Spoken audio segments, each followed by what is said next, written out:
بسم الله الرحمن الرحيم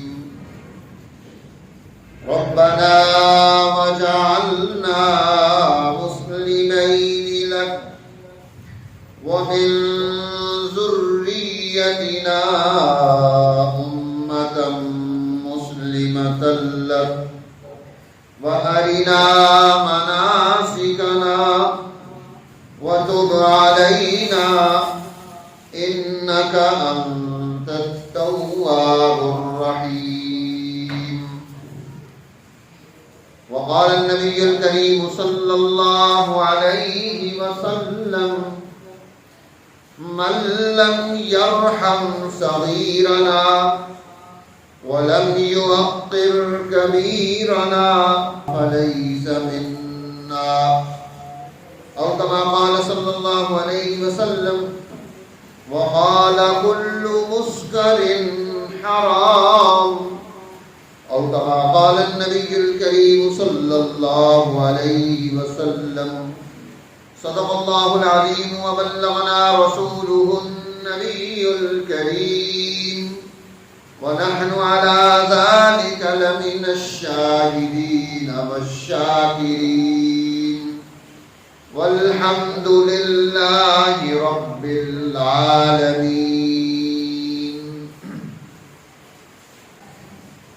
محترم سامعین کرام، عزیز دوستو، بزرگوں، عید الفطر پر ہمارا موضوع جو شروع ہوا تھا والدین کے فرائض اور ذمہ داریاں، گزشتہ جمعے میں بھی اس پر ہم نے گفتگو کی ہے، اور دوستوں کی پرزور اپیل پر کہ اس موضوع کو کچھ اور اس کی وضاحت کی جائے، اسے پروگرام کیا جائے، اس پر بیان اور آئے، ابھی ہم نے اسی کو آگے جاری کیا ہے. آج ہمارا موضوع ہے بچوں میں منشیات کا استعمال. اس کی کثرت ہوتی جا رہی ہے سوسائٹی میں. اس اعتبار سے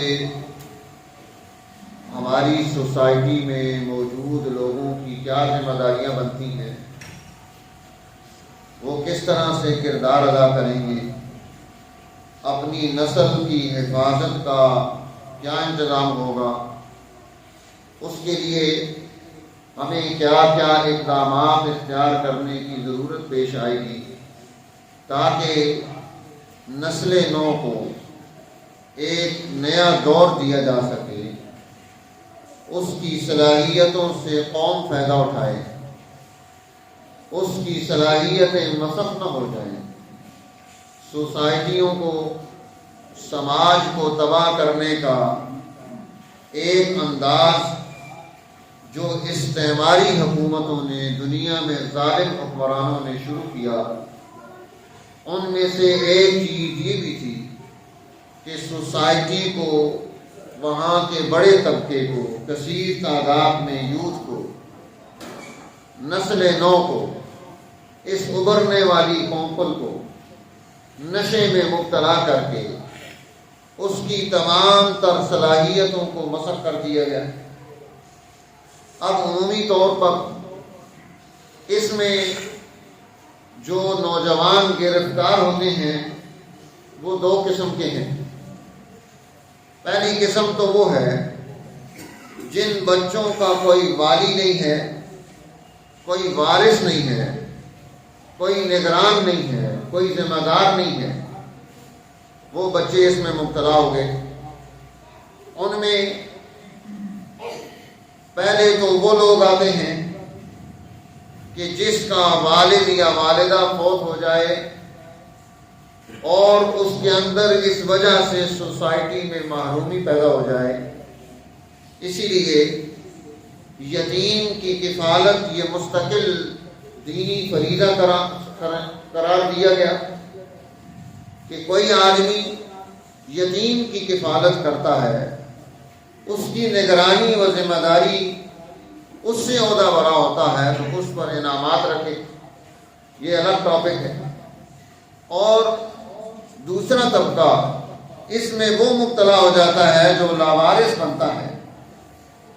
وہ طبقہ ہے کہ خاندان میں لڑائی پیدا ہو گئی اور میاں بیوی کا تنازع پیدا ہوا، اس تنازع سے طلاق ہوئی، اس طلاق کے بعد یہ دونوں الگ ہو گئے. اب وہ عورت ان بچوں کو لے کر سوسائٹی میں جہاں جا رہی ہے وہاں اس کے لیے آگے سنبھالنے کا کوئی نظم و انتظام موجود نہیں ہے.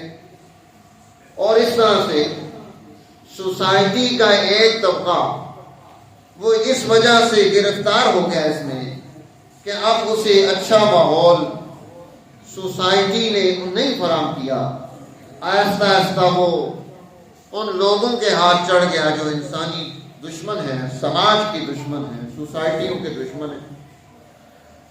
تیسرا طبقہ جو اس میں مبتلا ہوا، جنہیں لاوارث کے طور پر ہم جانیں گے، وہ سوسائٹی کا غریب طبقہ ہے، نادار و لاچار طبقہ ہے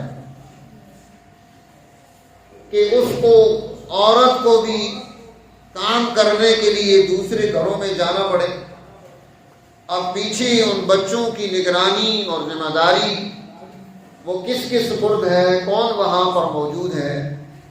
جب خاندانی نظام ٹوٹ جائے، لوگ الگ الگ ہو جائیں، تو اس وقت یہ طبقہ بھی اس طرح کی محرومیوں کی وجہ سے وہ مصیبتوں میں مبتلا ہو جاتا ہے.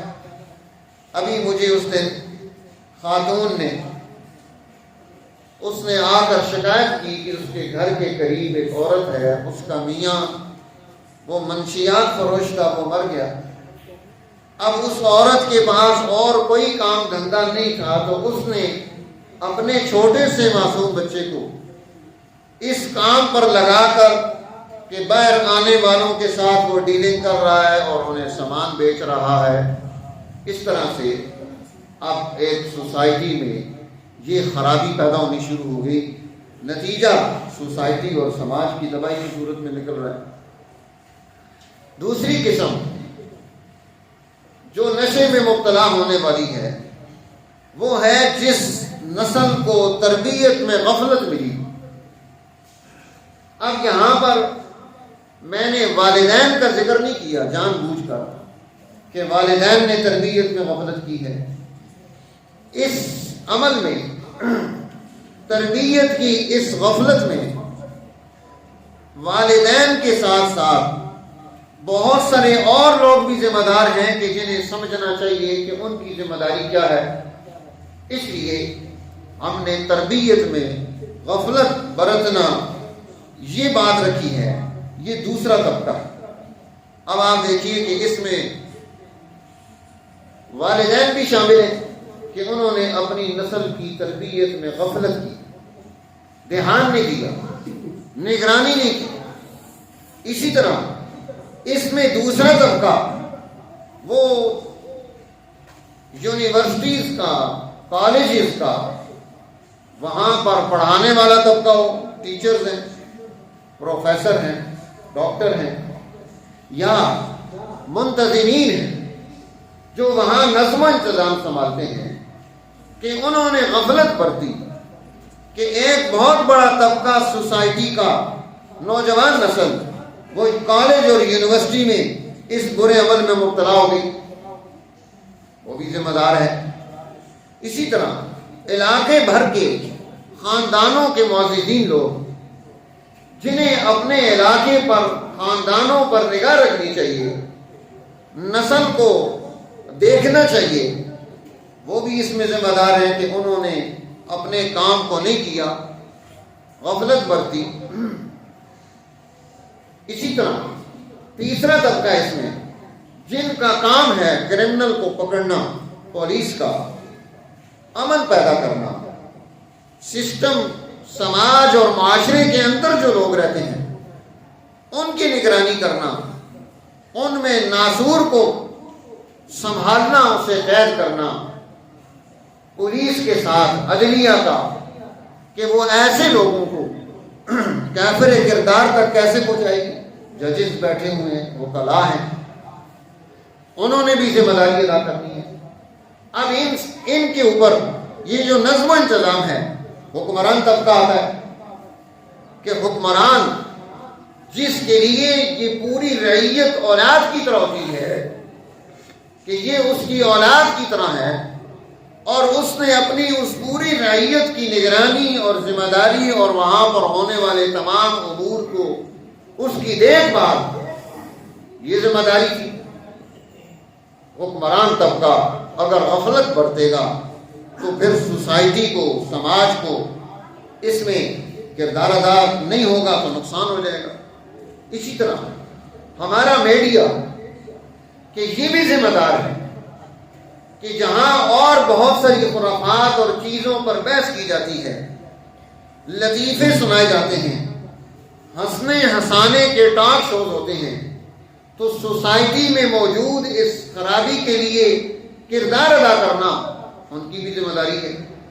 پھر ایک بڑی ذمہ داری مسجد کی ہے کہ یہ مسجد کا ماحول، یہاں پر بیٹھنے والے لوگ، امام اور خطیب، اپنی سوسائٹی اور سماج میں ان کا جو کردار بنتا ہے، تو گویا غفلت برتنے میں یہ جو 6-7 قسم کے افرادی لوگ ہیں، قوتیں ہیں، جن کے پاس اقتدار ہے، طاقت ہے، جن کے پاس کچھ نہ کچھ سسٹم چلانے کی صلاحیت ہے، بات کرنے کی صلاحیت ہے، وہ سب ذمہ دار ہوں گے کہ انہوں نے نسل نو کو اس غفلت کی وجہ سے خرابی میں مبتلا کر۔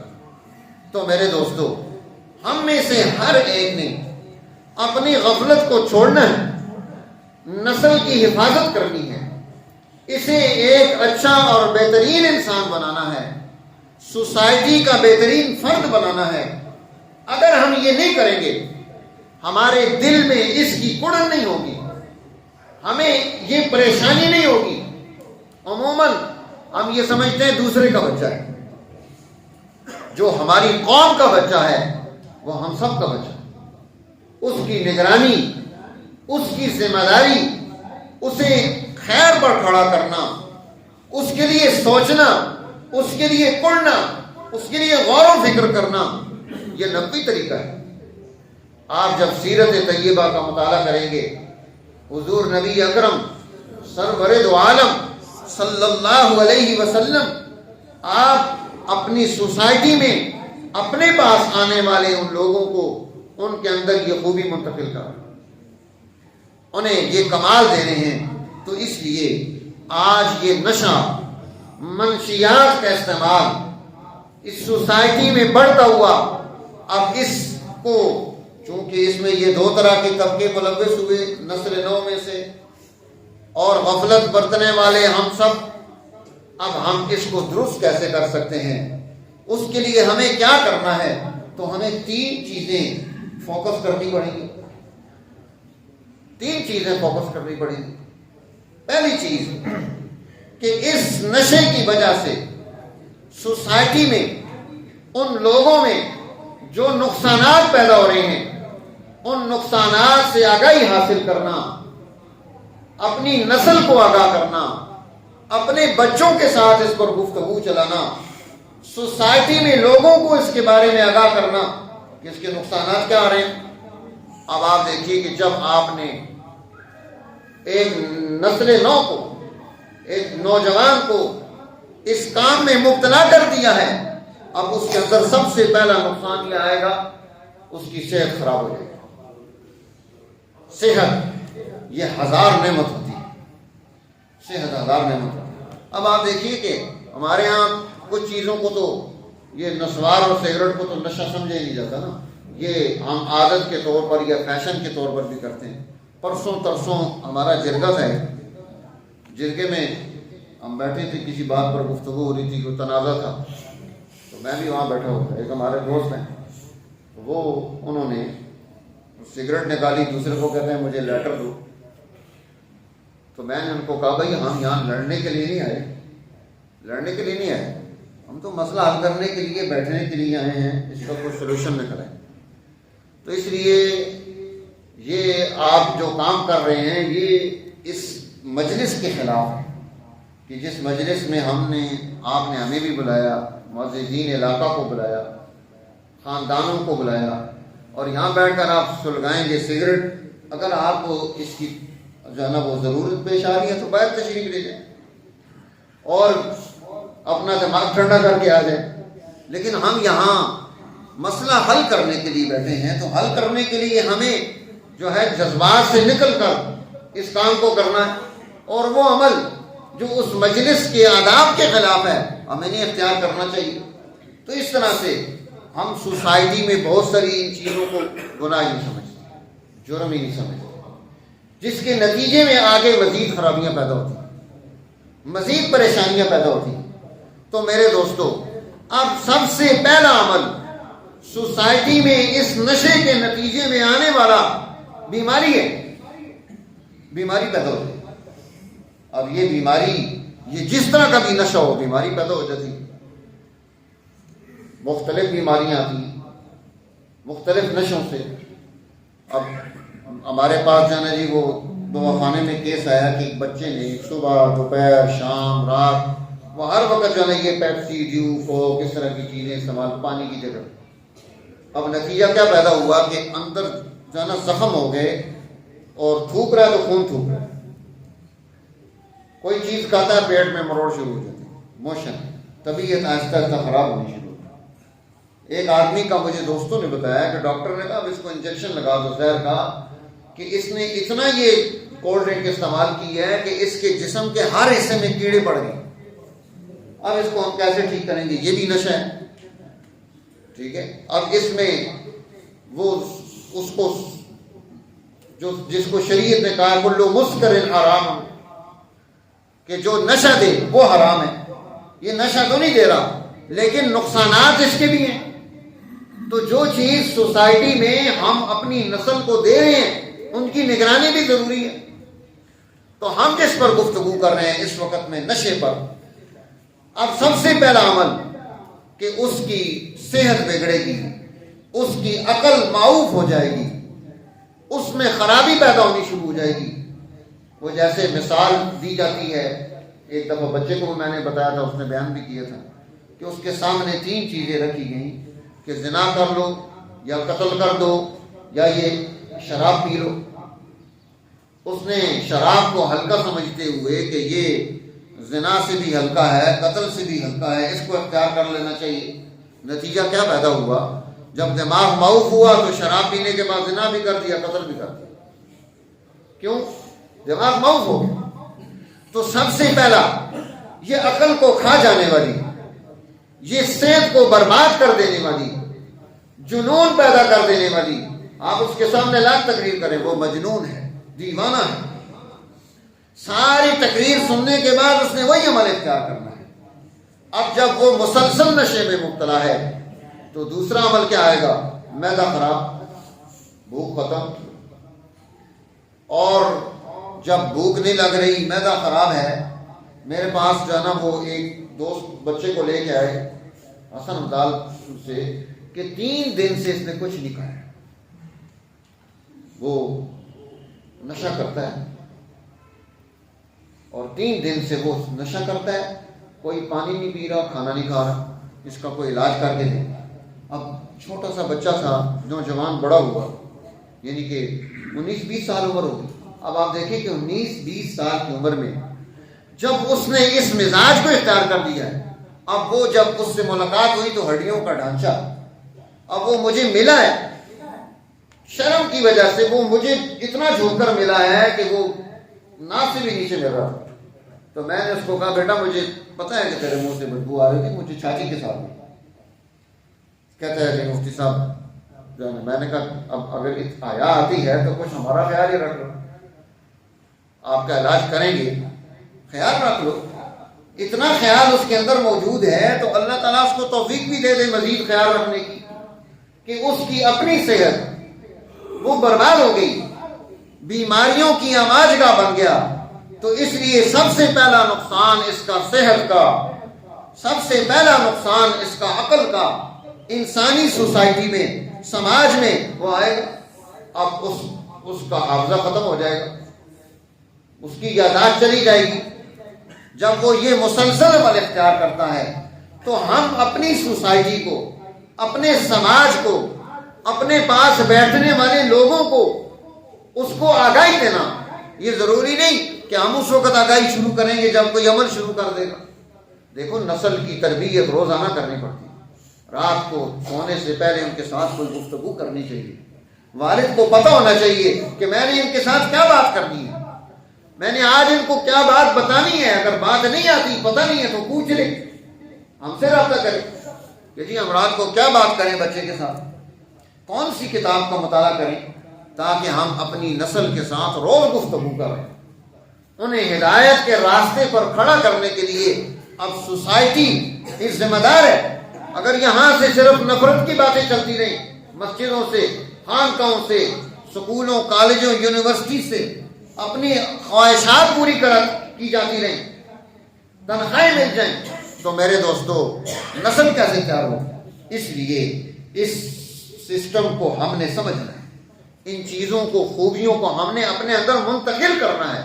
اپنی نسل کو ہم نے یاد دہانی کرانی ہے، اس کی آگاہی دینی ہے اس کی، اور اس کے سامنے اس کی مثالیں آپ کے اپنے، جب آپ اپنے ارد گرد دیکھیں گے، آپ اپنے علاقے میں دیکھیں گے، آپ کو اس کی مثالیں نظر آئیں.